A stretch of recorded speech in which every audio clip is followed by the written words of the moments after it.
e os 2 últimos versículos de Romanos 10, que é o 20 e o 21. Mas antes eu queria fazer uma pergunta para você que está na sua casa, você que está aqui. Você está perdido?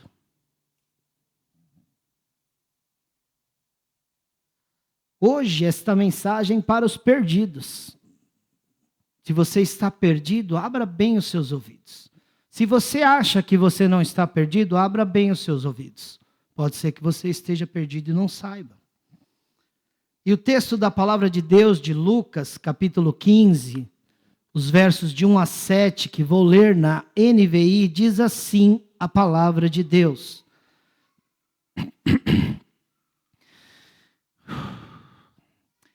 Todos os publicanos e pecadores estavam se reunindo para ouvi-lo. Mas os fariseus e os mestres da lei o criticavam. Este homem recebe pecadores e come com eles. Então Jesus lhes contou esta parábola. Qual de vocês que, possuindo 100 ovelhas e perdendo uma, não deixa as 99 no campo e vai atrás da ovelha perdida até encontrá-la?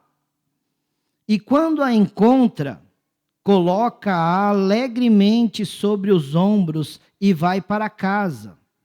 Ao chegar, reúne seus amigos e vizinhos e diz: alegrem-se comigo, pois encontrei minha ovelha perdida. Eu lhes digo que da mesma forma haverá mais alegria no céu por um pecador que se arrepende do que por 99 justos que não precisam arrepender-se. Muitos acham que não estão perdidão. Por isso eu trouxe aqui o meu cartaz. Se você está perdidão, Jesus é a saída. Dá um foco aqui, ó, você da câmera. Isso.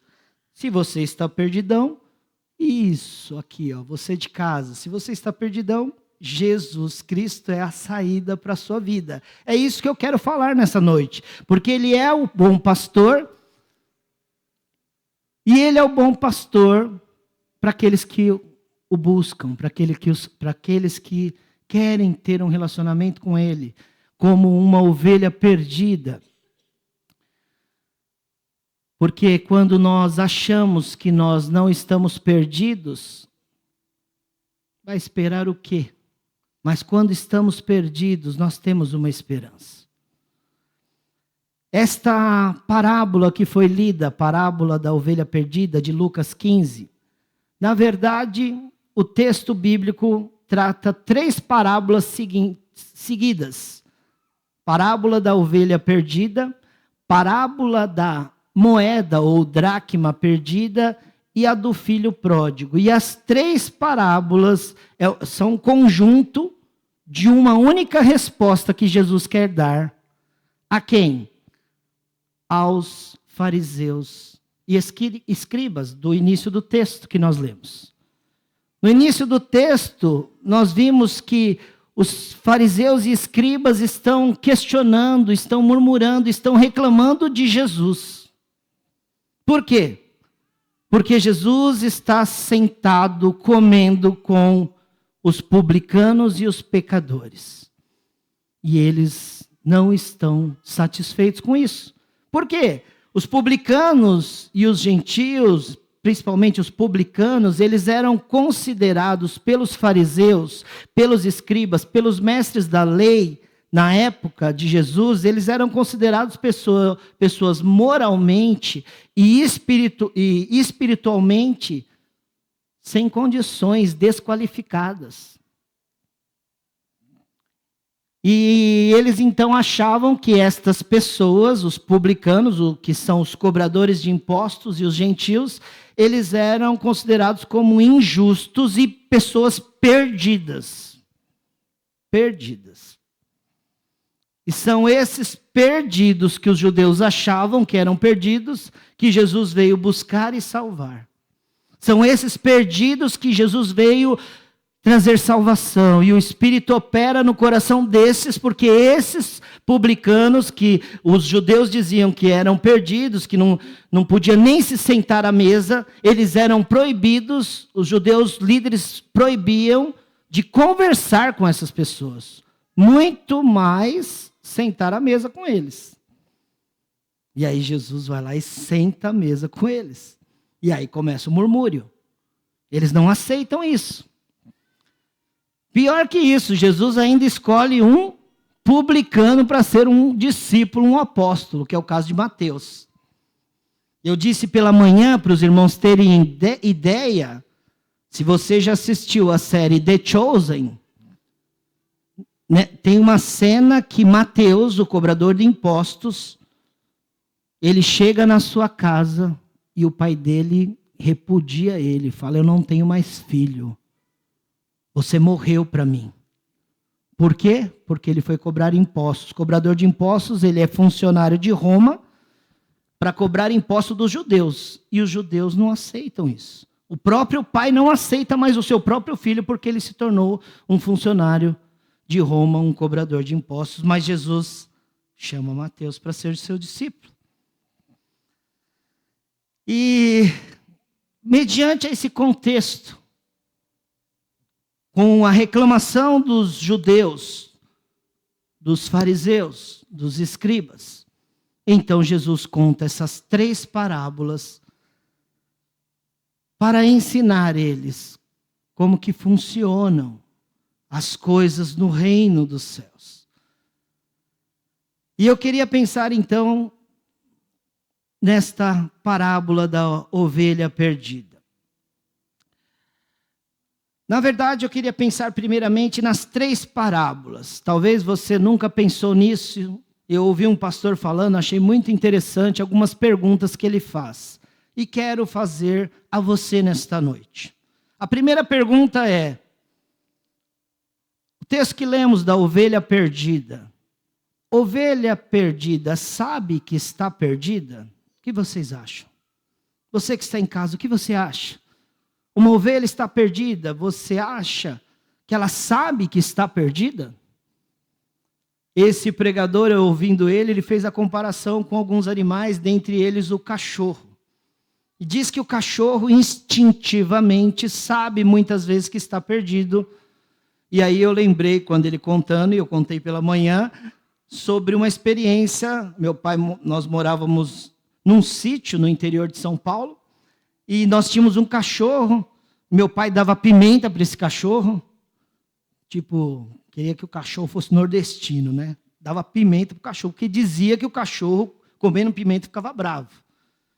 E só que chegou um momento que meu pai não queria mais o cachorro e resolveu dar um sumiço no cachorro. Pegaram o cachorro, colocaram dentro do carro, meu pai rodou quilômetros com ele, largou ele lá no meio do mato, o cachorro. Tadinho, estão falando, tadinho do cachorro. Infelizmente, antigamente era assim. Largaram o cachorro lá, mas olha só, veio embora. Deixou o cachorro quilômetros no meio do mato. Quando foi à tarde, chegando em casa, quem que está chegando em casa lá? O cachorro chegou em casa de novo. E aí, quando o pastor estava comentando que tem alguns animais que têm um instinto de saber que está perdido, realmente o cachorro é assim, mas a ovelha não. A ovelha não sabe que está perdida. A moeda, que é a parábola seguinte, ela sabe que está perdida? Uma moeda se perdeu do seu dono, ela vai falar: ai, cadê meu dono para gastar-me? Ela não sabe que ela está perdida. E o filho? 3 parábolas que Jesus conta para uma mesma resposta. E o filho? Vocês acham que o filho sabe que está perdido? Todos os 3 não sabem que estão perdidos. Por isso que de manhã os irmãos falaram: não, o filho sabe, não sabe. Porque uma pessoa que está perdida, ela não sabe que está perdida. Você está perdido? Talvez você diga não. Você sabe, você está aqui, você sabe que você vai embora, você sabe o caminho que você vai seguir. Mas as parábolas, tanto a ovelha, a moeda e o filho estão perdidos. Há essa semelhança.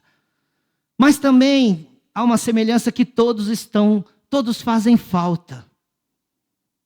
A ovelha faz falta para o seu pastor. A dracma, a moeda, faz falta para o seu dono. E o filho que está perdido faz falta para o seu pai.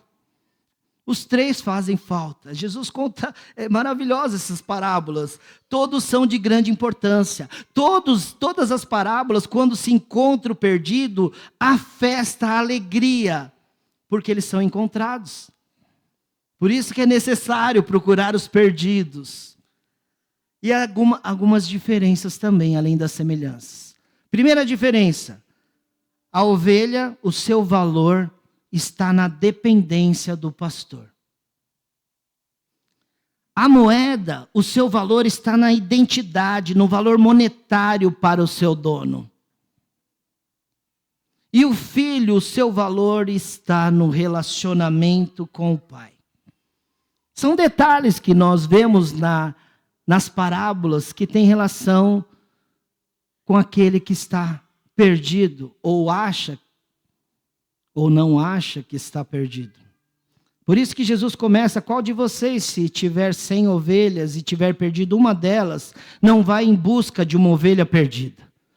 Se a ovelha é valorosa para o seu pastor, é óbvio que o pastor vai sair e vai atrás da sua ovelha. Mas a pergunta é: a ovelha perdida e as 99? Quem são as 99? Porque, pensa comigo, queridos, a nossa segurança está no bom pastor. Se o bom pastor deixa as 99 e busca a perdida, o que será das 99? Se o pastor não estiver ali? O que será de nós se Jesus não estiver em nossas vidas, querido? Mas, lembre-se, isso é uma parábola. Parábola é uma história contada ao lado de. Parábola significa uma história para ensinar, com um princípio uma flecha que precisa entrar no coração. E no coração de quem essa parábola, para quem foi contada? Foi contada para religiosos que achavam que não estavam perdidos. Então Jesus conta, e nessa história, uma das interpretações é que a ovelha perdida dessa história, a moeda perdida e o filho perdido são os publicanos, os pecadores, aqueles que entendem que estão perdidos e que precisam de Jesus. Eles estão sentados com Jesus, querendo ouvir Jesus. Eles vêm à igreja sedentos, porque eles precisam ouvir a palavra de Jesus. Mas os religiosos, para mim, nessa história, os 99 são aqueles que se acham justos. Jesus vai comparar isso. Se você olhar no versículo 7... Jesus compara os 99 aos justos que não precisam se arrepender. Pessoas que muitas vezes adentram as igrejas, podemos fazer uma comparação assim, adentram a igreja, mas não tem nada, porque não estão perdidos. Se arrepender do quê? Ter esperança do quê? Mas quando eu olho para dentro de mim e vejo, como a irmã acabou de dizer aqui, que se sentiu perdida num momento e ela entende que ela precisa de Jesus. Jesus veio para esses. Talvez você está aqui e você acha que você não precisa. Você um dia já teve você já é justificado pelo Senhor, e realmente que você creu no Senhor, você é justificado. Mas as obras de justiça, nós carecemos de Jesus todos os dias. Todos os dias. Todos os dias temos que olhar para as nossas misérias. as nossas incapacidades, as nossas limitações, olhar para esse Jesus e falar: Senhor, quantas vezes nós temos decisões a tomar e não sabemos o que fazer? Será que só passa na minha vida isso, meu irmão? E quantas vezes nós temos que tomar decisões e nós achamos que sabemos e podemos e vamos com todo o nosso ímpeto, com toda a nossa força, e nós quebramos a cara porque nós não procuramos o bom pastor. Nós não estávamos perdidos.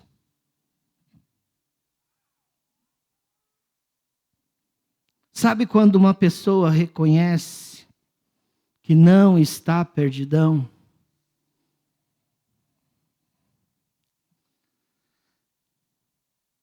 Quando ela não percebe. E eu estou perdidão agora. Já me achei. Obrigado, Gui. Quando ela não percebe a própria autossuficiência. Esses camaradas, eles eram autossuficientes, religiosos, e a religiosidade deles era suficiente para levá-los ao céu. Nós falamos aqui de muitas experiências, algumas experiências do sertão, nós não falamos com detalhes. Mas eu fui em muitas casas que a fé religiosa daquela pessoa era suficiente para ela ir para o céu. Mesmo que a fé dela, nós entendemos que não é uma fé correta. Eu entrei em várias casas. Teve uma casa que eu citei, Colossenses 1. E quando eu terminei de ler o texto, a mulher começou a me amaldiçoar, indiretamente. Porque eu fiz uma comparação com o Cristo Redentor que estava na casa dela, crucificado, e eu peguei e li o texto. O texto diz que ele é a imagem do Deus invisível. É por meio dele que se chega a ter paz no coração. Só li o texto. E ela se sentiu ofendida. E eu não estava falando mal. Eu estava falando que aquele Cristo, querendo fazer uma analogia, que aquele Cristo que estava ali, Ele, é por meio dele que nós temos paz, querendo dizer que é Ele, mas não a imagem. Porque o texto fala da imagem de Jesus mesmo. Jesus, Paulo está escrevendo dizendo que é o Jesus vivo, é Ele que é a imagem do Deus vivo, porque Ele é o Deus vivo. A imagem não salva ninguém, mas Jesus salva. Ele é o Salvador. Mas a autossuficiência, ela começa quando você não quer ouvir ninguém. Você já sabe o caminho que você deve seguir. A autossuficiência é quando uma pessoa já sabe a comida que vai comer. A autossuficiência é quando uma pessoa conhece tudo e não tem necessidade de depender de ninguém. E nesse sentido, meus queridos, há muitas pessoas perdidas. Você acha que você não precisa de ninguém? Há muitos idosos orgulhosos. Eu tenho vivido isso com idosos da minha casa. E eles têm um orgulho que eles não querem depender de você. Você é filho. Ele te ajudou a vida inteira e agora você quer ajudá-lo. Mas ele não quer a sua ajuda. Porque ele não quer depender de você. Isso é orgulho, isso é autossuficiência. Isso é estar perdido. Porque nós precisamos uns dos outros.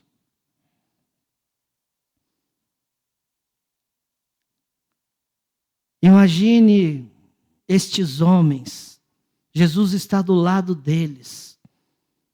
Mas eles não se acham perdidos. Como muitos que estão ouvindo essa mensagem acham que não estão perdidos. Vai ter esperança do quê? Porque sabe tudo.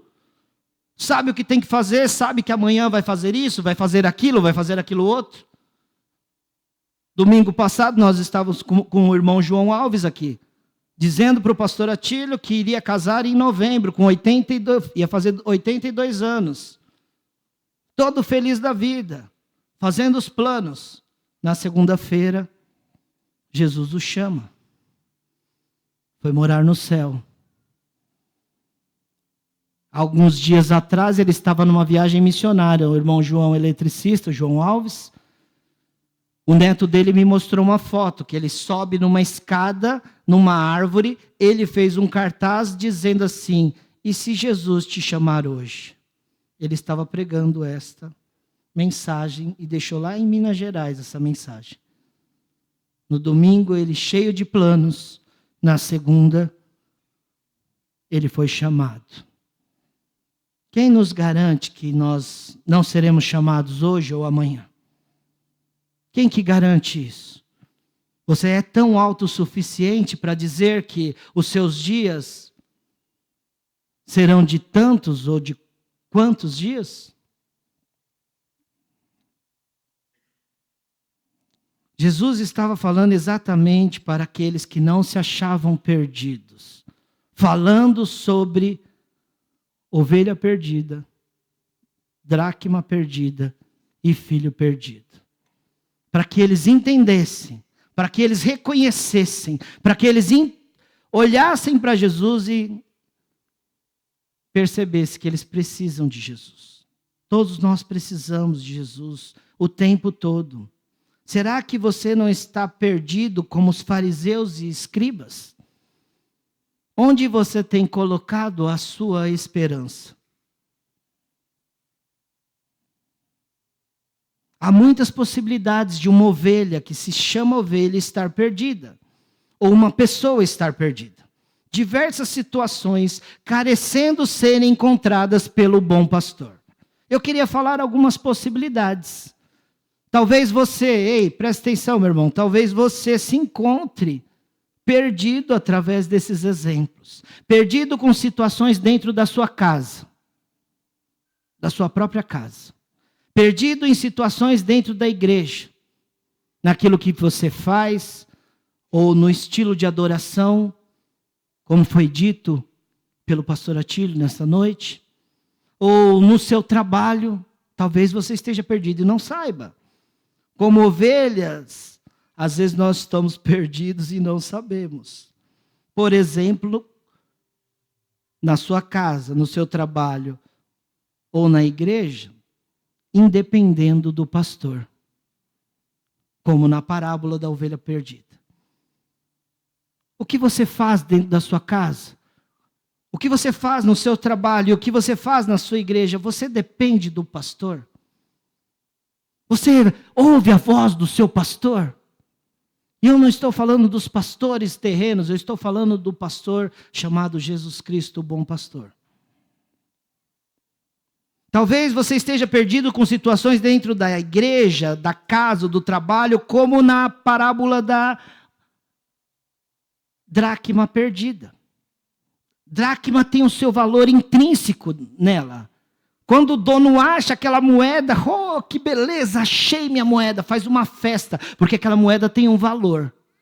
Talvez você se perdeu nos valores e princípios que foram ensinados a você. Princípios bíblicos, princípios dos seus pais, princípios como moralidade, se tornou imoral. Mas está dentro da igreja. Está sendo considerado como ovelha, mas se perdeu em sua imoralidade. Talvez você esteja perdido na sua sexualidade. Deus fez e criou o homem e a mulher.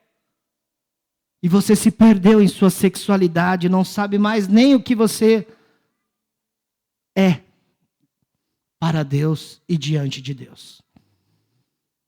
Não sabe mais qual é o valor de ser homem. De ser o provedor da casa. De ser um homem de valores aonde a sua família o respeita. Talvez acabou o respeito. Dentro da sua casa o respeito foi embora, já perdeu, você se perdeu. Porque não há mais respeito. Não há respeito dos seus filhos para com você. Não há respeito do marido com a mulher dentro da sua casa. Talvez você está perdido e você não saiba. Talvez você está perdido e você precisa gritar: socorro, eu estou perdido, Jesus Cristo.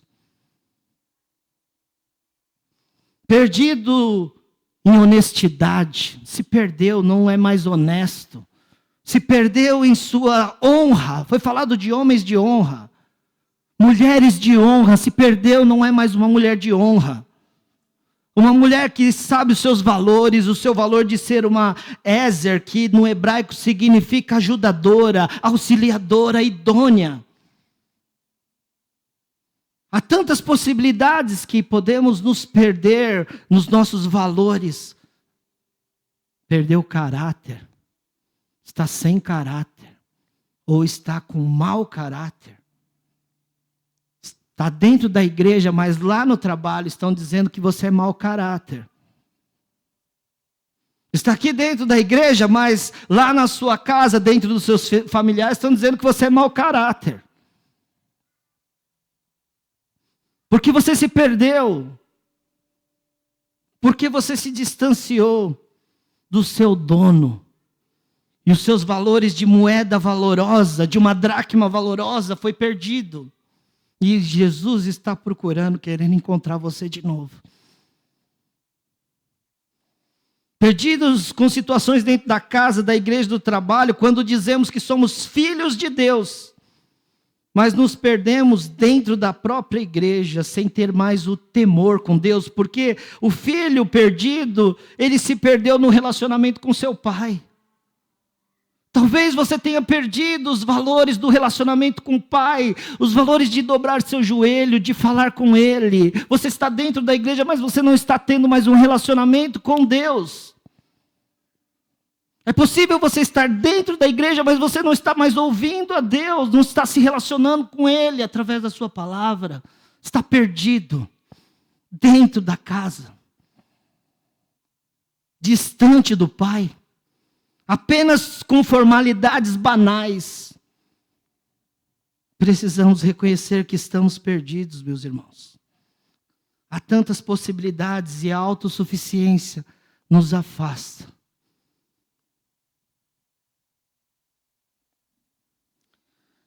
Mas também nós nos perdemos e quando uma pessoa não reconhece que está perdidão, é quando não percebe a sua meritocracia. Meritocracia é quando você acha que o que você faz para Deus, você merece um prêmio. Meritocracia não é mais aquele negócio que a irmã disse aqui: eu acordo servindo, eu durmo servindo. Meritocracia é quando eu sirvo como se fosse um funcionário e querendo receber o meu pagamento. Eu mereço, eu trabalhei, eu fiz isso. O filho mais velho perdido, ele está perdido na sua meritocracia. Porque ele diz assim, o mais velho que está dentro da casa, que é um servo de Deus, que toda a vida entregou a vida para Jesus e tem trabalhado dentro da igreja como um servo fiel, tem feito as coisas, mas no fundo o seu coração está igual ele diz aqui em Lucas 15, 29 e 30, que ele diz assim, ele responde ao pai, quando o filho perdido volta, ele diz ao seu pai: olha, todos esses anos eu tenho trabalhado como um escravo ao teu serviço, nunca desobedeci as tuas ordens, mas tu nunca me deste nenhum cabrito para eu festejar com os meus amigos. Mas quando volta para casa esse teu filho, que é irmão dele, olha como ele fala, esse teu filho, que esbanjou os teus bens com as prostitutas, o Senhor mata um novilho gordo para ele. Era ele que tinha que ir atrás do irmão dele, perdido. Exatamente, esse filho mais velho é exatamente os escribas e os fariseus do texto. Que estão com raiva de Jesus, porque Jesus está sentado à mesa, comendo com os pecadores. Queridos, será que nós não estamos sentados à mesa somente com os nossos irmãos? Enquanto Jesus quer que nós sentamos às mesas com os pecadores? Será que essa responsabilidade não é nossa, meus queridos? De entrar nas casas e convidar as pessoas, comer com as pessoas, entrar lá mesmo que esteja repleto de santos e imagens, e poder falar que existe um Jesus maravilhoso, um bom pastor que dá a vida pelas ovelhas. Será que nós só vamos ficar cantando, que vamos proclamar, declarar que esse nome de Jesus dentro da casa da igreja, mas as pessoas estão morrendo, perdidas? Essa atitude do irmão mais velho, muitas vezes é o retrato de quem somos, porque nós queremos prêmio. Tem uma parábola contada pelo Tim Keller no seu livro Deus Pródigo. É uma parábola muito interessante. Diz que a parábola, Jesus está com seus discípulos e ele diz assim, chama os seus discípulos e diz: eu gostaria que vocês carregassem uma pedra para mim, disse Jesus. Então todos foram pegando pedras, os discípulos, e Pedro é meio brasileiro, né, o jeitinho brasileiro. Pedro vai lá e pega uma pedra bem pequenininha, porque Jesus não tinha dito o tamanho, nem o tipo de pedra, e coloca no bolso. E aí, Jesus, então vamos caminhar, levante-se e começam a caminhar. Chega na hora do almoço, Jesus, peguem suas pedras. E aí, todos pegam as pedras, Jesus estala os dedos e aquelas pedras se transformam em pães. Eu fiquei pensando nessa parábola, eu falei, Pedro devia ser tipo o pão da ceia. Na hora do almoço ele olha para o pãozinho dele, tipo, fica com uma raiva, come aquele pãozinho, os que pegaram mais pedrinhas comeram, mas Pedro é esperto. Jesus, depois do almoço, diz: carreguem uma pedra para mim. Pedro falou: agora eu entendi o recado, Jesus. Vai lá e cata um paralelepípedo, coloca nas suas costas, quase não aguentando, e começam a caminhar de novo. Caminham bastante. Quando chega no fim do dia, Pedro cansado, exausto de carregar aquela pedra, Jesus chega perto de um rio e diz: joguem a pedra no rio. Ploft. Faz o barulho e Jesus diz: sigam-me. Aí todo mundo fica olhando um para o outro, e Pedro indignado, e Jesus diz para ele assim: eu disse para vocês carregarem uma pedra para mim. Para quem vocês têm carregado pedras? Porque às vezes nós carregamos pedras pensando nos benefícios que Ele vai nos dar. Nós estamos servindo a Deus, às vezes esperando que Ele vai nos tirar do inferno. Às vezes nós estamos servindo a Deus porque Ele vai abençoar a nossa casa, a nossa família. E nós deveríamos apenas servir a Deus porque Ele é, por quem Ele é, pelo que Ele fez por nós, e isso já basta. Nós temos uma dívida impagável com esse Deus. Servir a Deus é a melhor coisa que um ser humano pode fazer. Mas não façam barganhas com Deus. Estes homens, esses fariseus, esses judeus, eles tomaram posse que Deus era só deles. Se Deus trabalhasse de outra maneira, já não podia ser mais assim. Existem pessoas dentro da igreja que servem a Deus, mas querem o trono, querem o holofote, querem o brilho. Tomem cuidado com essas coisas, porque quem quer brilho, sabe quem é desde o início que quer brilho? O nome dele é Lúcifer, é Satanás. É ele que queria o brilho, é ele que queria a glória. E muitas vezes é ele que está trabalhando no coração de pessoas que estão com esse sentimento de poder. Sirvam a Deus, sem esperar nada em troca. Porque senão é perigoso você se perder no meio do caminho. Tem um texto que eu li essa semana, 2 Pedro, capítulo 1, e tem uma parte que diz: reúna toda a vossa diligência. E aí Spurgeon faz um comentário, ele diz assim: faça com todo o seu zelo as coisas, para que você tenha convicção. E ele vai dizer assim: pois a mornidão e a dúvida muito naturalmente andam de mãos dadas. Quando você serve a Deus e você busca em sinceridade, as dúvidas vão embora. Você anda em convicção. As coisas estão acontecendo, as coisas não estão fáceis, mas você sabe quem tem cuidado de você. Por isso que o último ponto é, quando uma pessoa não reconhece que está perdidão, quando não percebem que a sua ansiedade é sufocante. É sufocante. Queridos, a ansiedade vai bater no nosso coração, como o medo.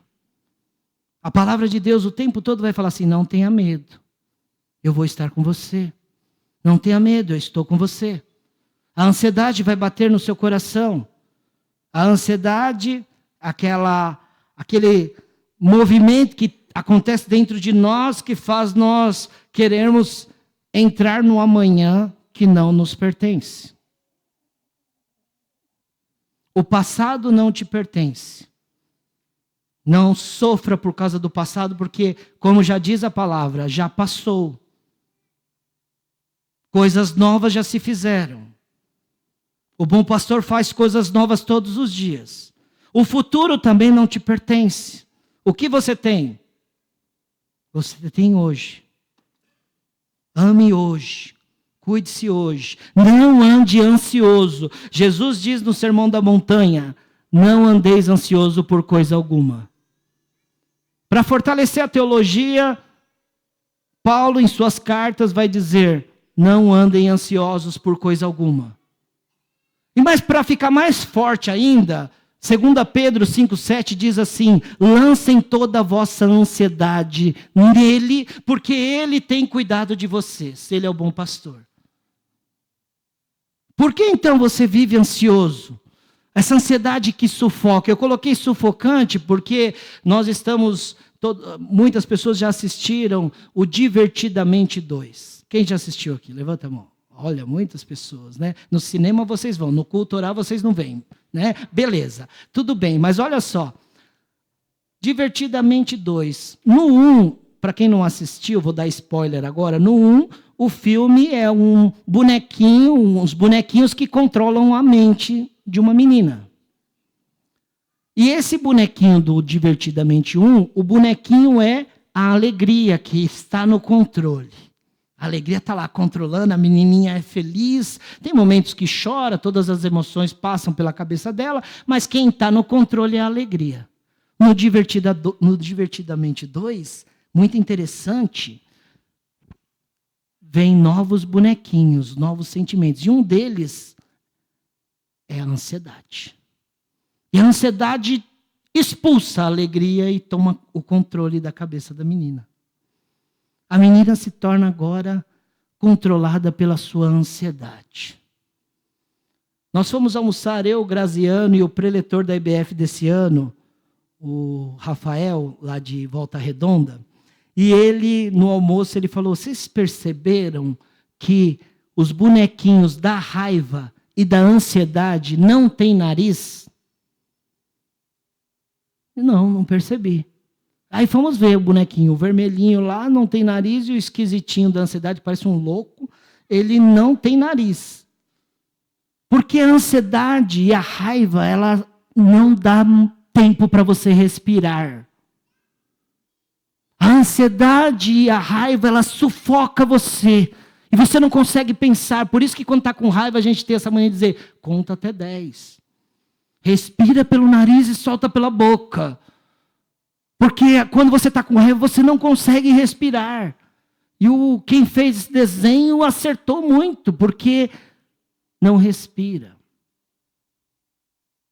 Ansiedade tira a respiração. Vou dar mais um spoiler. O pastor está aqui mesmo, já aproveitar que eu vou contar o que aconteceu.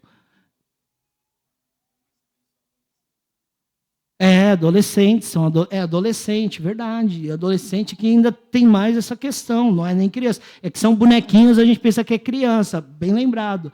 É um filme para adolescentes, para todos nós, muito bom o filme.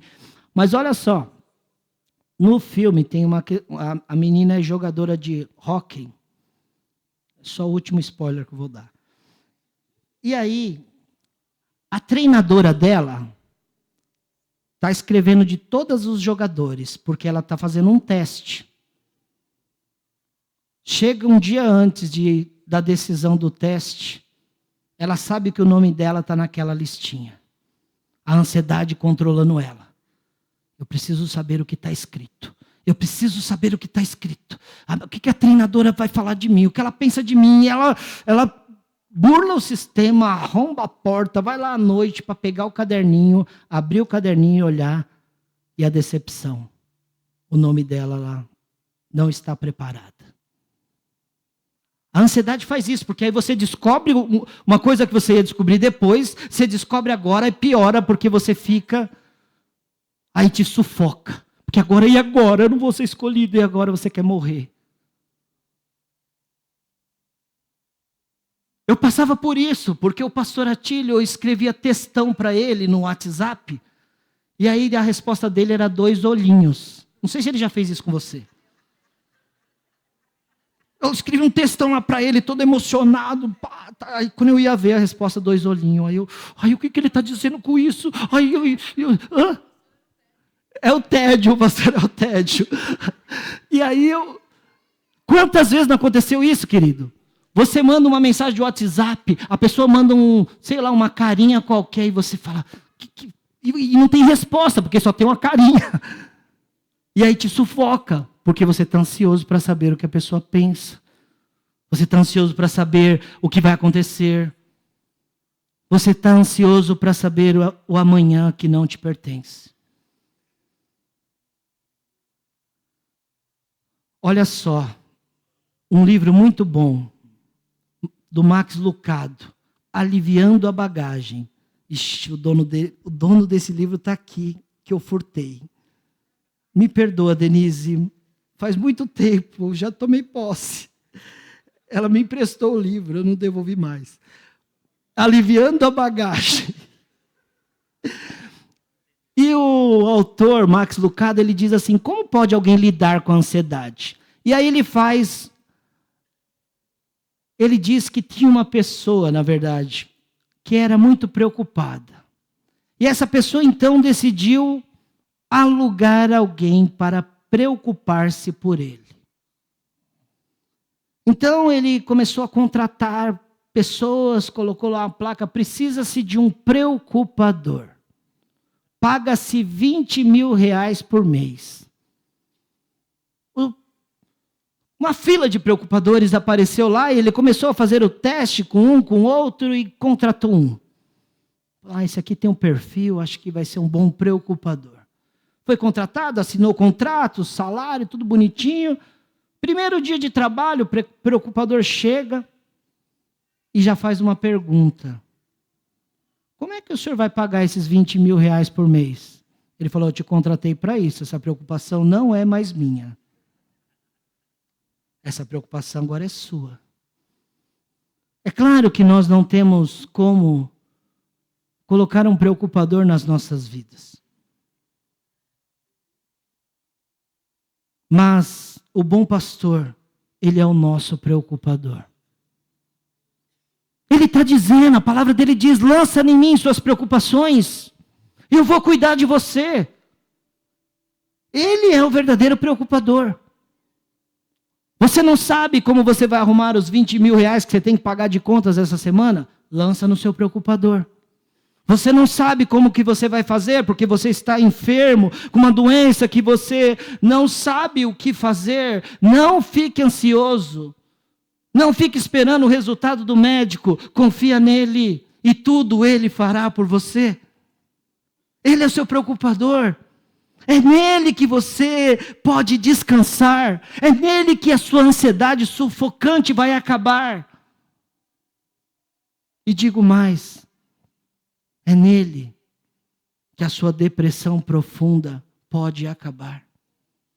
Hoje,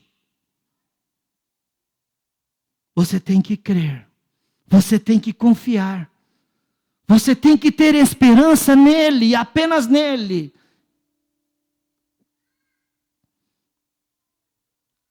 E o texto que eu disse que leria no final, eu estava lendo essa semana, irmãos, eu estava meditando para compartilhar essa palavra, eu comecei a fazer uma releitura do Novo Testamento. Estou em Romanos. E quando eu li Romanos e pensando nesse texto, dos judeus, os fariseus e os escribas que estão indignados, porque Jesus está comendo com os perdidos. E aí eu lendo esse texto, meu coração se encheu de alegria, que é a confirmação da palavra de Deus, que diz assim o texto. Leia depois Romanos 10 inteiro na sua casa. Paulo está dizendo assim, ó: irmãos, o desejo do meu coração e a minha oração a Deus pelos israelitas é que eles sejam salvos. E Deus veio para o povo de Israel, povo escolhido de Deus. A oração de Paulo é que eles sejam salvos. Mas lá no final de Romanos 10, o 20 e o 21 diz assim, uma citação de Isaías 65. Paulo está dizendo assim, e Isaías diz ousadamente, eu fui achado por aqueles que não me procuravam. Eu revelei-me àqueles que não perguntavam por mim. Uma profecia de 1000 anos antes da vinda de Jesus. Dizendo já sobre os fariseus e escribas. Dizendo já sobre os publicanos e pecadores. E ele diz no 21, mas a respeito de Israel, ele diz, o tempo todo estendi as mãos a um povo desobediente e rebelde. No 20, é as pessoas que estão sentadas com Jesus. Eles não conhecem muito de Bíblia, eles não estão orando muito, mas eles reconheceram que eles estão perdidos e eles estão ouvindo Jesus. Eu fui achado por estes. Agora, aqueles que estão dentro da religiosidade, aqueles que estão com a Torá na mão, com a Bíblia na mão, eu estou o tempo todo procurando eles e eu não encontro eles. Porque eles fazem do jeito que eles querem. Eles são seus próprios deuses. Eles não têm esperança mais em mim. Você tem esperança, meu irmão, que Jesus vai voltar? De verdade. Você tem esperança que Ele está voltando?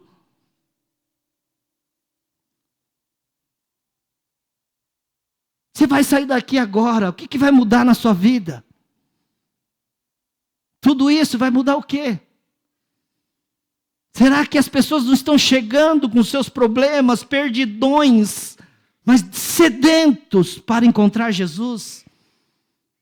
Será que nós não somos como os fariseus e escribas que estamos vindo, mas nem estamos vendo mais que Ele está de braços abertos, com as mãos estendidas, e nós temos sido desobedientes e rebeldes? Reflete nisso, querido. A irmã Alda diz, pensa nisso. Ela conta uma palavra, ela fala, pensa nisso. Pensa nisso.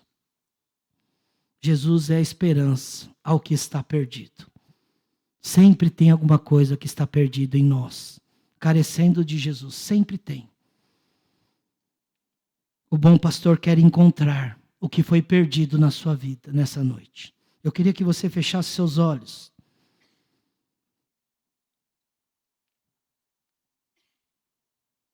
O que precisa ser encontrado na sua vida por Jesus, querido?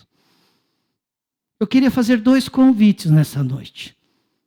Tanto para você que está em casa, quanto você que está aqui. O primeiro convite para a sua vida é para você que nunca tomou uma decisão de entregar a sua vida para Jesus. Você não está sentado nessa igreja à toa. Você veio aqui porque Jesus quer encontrar você. Ele sabe que você está perdido no seu coração, na sua alma, e Ele quer trazer a alegria da salvação à sua vida. Tanto você que está na rede social como você que está aqui, Jesus está perguntando para você, você está perdido? Eu estou querendo te encontrar. Levante-se do seu lugar e entregue a sua vida para mim, e eu vou fazer coisas maravilhosas na sua vida hoje. Tome essa decisão. Você entrou aqui, você não sabe o que iria acontecer. Mas o que aconteceu aqui é que Jesus está te convidando para você entregar a vida a Ele. Ele sabe como está a sua vida. Você está perdido. E Ele quer encontrar você. E Ele te encontrando, haverá uma grande festa no céu. Levante-se do seu lugar tomando essa decisão, dizendo: eu quero entregar a minha vida para Jesus. Essa palavra é para você. Jesus veio aqui para encontrar você, meu irmão. Quantas coisas tem passado na sua vida? Quantas coisas você tem feito do seu jeito? E não tem dado certo, você sabe disso. E Ele sabe disso, porque Ele é Deus. Ele veio aqui para te convidar a andar com Ele. Ele quer pegar na sua mão. Ele é o bom pastor. Ele te ama. O bom pastor dá a vida pelas ovelhas. Levante-se do seu lugar se você quer entregar a sua vida para Jesus nessa noite. É uma oportunidade que Deus te dá. Tenha coragem. Entregue a sua vida para Ele. Confie nele. E tudo Ele fará por você. O segundo convite é para você que é as 99 que já estão ali no aprisco. Já receberam o Senhor, mas tem coisas na sua vida que você entendeu nessa noite, pela palavra de Deus, que você não tem saída, que você está perdido, você não sabe o que fazer. É muito interessante quando nós recebemos uma notícia de uma enfermidade. Primeira coisa que a gente pensa é ir no médico. É ir no hospital, e temos que ir sim, mas seja uma enfermidade, uma necessidade, algo que você entendeu que está perdido e não sabe como lidar, até mesmo uma decisão, e você quer entregar para o bom pastor nessa noite. Eu queria que você ficasse em pé também. Eu quero orar pela sua vida. Amém. Glória a Deus. Amém. Glória a Deus. Amém. É isso. Deus quer uma resposta àquilo que Ele falou no seu coração. Há tantas coisas que estamos perdidos. Quantas vezes nós somos pastores e temos situações que nós temos que dobrar nossos joelhos porque nós não sabemos como fazer. Nós precisamos do bom pastor. Se você quer entregar aquilo que você entende, que você está perdido, que você não sabe o que fazer, você não sabe como lidar, e você quer orar, pedindo para que Ele conduza, guie você às águas tranquilas, às gramas verdejantes, pastos maravilhosos que Ele quer te levar. Se coloque de pé. Isso, glória a Deus. Louvado seja Deus pela sua vida. Amém. Louvado seja Deus. Louvado seja Deus. Amém. Vamos orar. Senhor, nós te louvamos e te agradecemos por tudo que aconteceu nesta noite aqui, neste culto. O Senhor é bom, Pai. O Senhor é o bom pastor. O Senhor é o nosso preocupador, Pai. Todas essas pessoas que estão em pé, que tomaram decisão de lançar no Senhor as suas preocupações, para que o Senhor cuide de cada uma delas, de cada situação, de cada momento que nós temos que fazer alguma coisa, mas nós não sabemos, Pai. Desde ansiedades que pulsam dentro da nossa alma, que possamos ter esse cuidado do Senhor, Pai, para que no lugar da ansiedade gere em nós confiança, entrega, dependência do Senhor, Pai. Tira toda a autossuficiência, Pai. Tira toda a meritocracia, Pai. Resgata os valores que foram perdidos dentro do nosso coração, Senhor. Valores morais. Princípios da Tua palavra. Em nome de Jesus, Senhor. Quero te agradecer, Pai, por cada pessoa que está aqui nessa noite, Pai. pedir uma bênção especial do teu cuidado e que tua palavra continue a ser instrumento de meditação dos meus irmãos, de dia e de noite, durante toda essa semana, Pai. É isso que eu te peço, orando e pedindo essas bênçãos, em nome de Jesus. Que o amor de Deus Pai, a graça maravilhosa do Senhor Jesus e o consolo do Espírito Santo seja sobre o teu povo, a tua igreja, hoje e para todos sempre. Amém e amém. Vamos ficar em pé, todos nós, dar um abraço no seu irmão, deseja a ele uma boa semana.